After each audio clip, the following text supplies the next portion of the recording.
இன்றே டவுன்லோட் செய்து உங்கள் ஃபேவரட் ஷோக்களை என்ஜாய் பண்ணுங்க. ஐலி, என்கிட்ட நீ ஏதோ பேசணும்னு சொன்ன, என்ன விஷயம்? கேக்குறேன்னு தப்பா எடுத்துக்காதீங்க. உண்மையிலேயே உங்களுக்கு ரேஷ்மாவை கல்யாணம் பண்ணிக்க சம்மதம் தானா? நான் ஒன்று நினைச்சா இவ வேற ஒன்று கேட்குறாளே. ஒருவேளை இன்டைரக்டா சொல்ல போறாளோ? இல்ல, ஏன் அப்படி கேக்குற? இல்ல, நானும் வந்ததுல இருந்து பார்த்துட்டு தான் இருக்கேன். ரேஷ்மா உங்க பக்கத்துல வரும்போதெல்லாம் நீங்க ஒரு மாதிரி அன்கம்ஃபர்டபுளா ஃபீல் பண்றீங்க. அது உங்க முகத்தை பார்த்தாலே தெரியுது. அவ்வளோ ஓப்பனாவா தெரியுது? அவ நீங்க கல்யாணம் பண்ணிக்க போற பொண்ணு தானே. அவ கூட நிக்கும் போது ஏன் இப்படி நெளிறீங்க? அதான் எனக்கு டவுட் வந்துச்சு. சோ அதான் உங்களுக்கு ரேஷ்மாவை கல்யாணம் பண்ணிக்க உண்மையாவே ஓகேவான்னு கேட்டேன். இவ்வளோதானா? இதை கேட்க தான் கூப்பிட்டியா? வேற எதுவும் இல்லையா? நான் வேற என்ன கேட்க போறேன், இத கேட்க தான் கூப்பிட்டேன். அதானே, நான் கூட என்னென்னவோ நினைச்சிட்டேன். இவ்வளவு லவ் சொல்றதாவது. சிவா, நான் கேட்ட கேள்விக்கு பதில் சொல்லுங்க. இல்ல,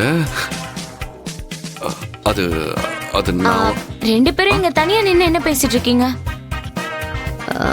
சிவா கிட்ட ஒரு முக்கியமான விஷயத்தை பத்தி பேசலாம் தான் நான் கூட்டிட்டு வந்தேன். நான் ஒருத்தர் இங்க இருக்கிறப்போ நீங்க ரெண்டு பேரும் அப்படி என்ன முக்கியமான விஷயம் பேசிட்டு இருக்கீங்க? ஓகேவா?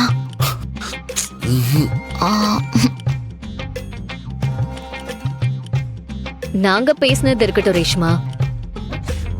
நீ சிவாவை கல்யாணம் பண்ணிக்கணும்னு முடிவு பண்ணிருக்கியே, சிவாவுக்கு அதெல்லாம் இஷ்டமானு கேட்டியா? இவனுக்கு என்ன பிடிக்கும். என்ன விட்டாலாம் இவனுக்கு வேற எந்த பொண்ணும் கிடைக்க மாட்டா.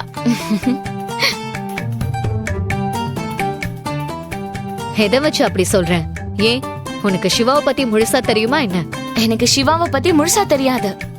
ஆனா இவனுக்கு நடந்த ஒரு முக்கியமான விஷயத்தை பத்தி தெரியும்.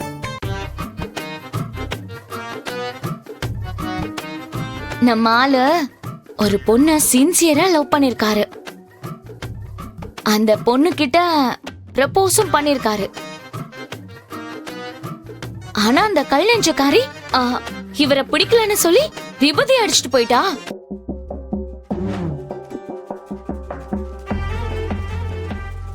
நீயே சொல்லாயிலே, அவ இவன் கூட அவ்வளோ க்ளோஸா பழகிருக்கா. ஆனா கடைசியில லவ் பண்ணலன்னு சொன்னா எப்படி இருக்கும்? அதான் பையன் பாவம் ரொம்ப வெக்ஸ் ஆயிட்டான்.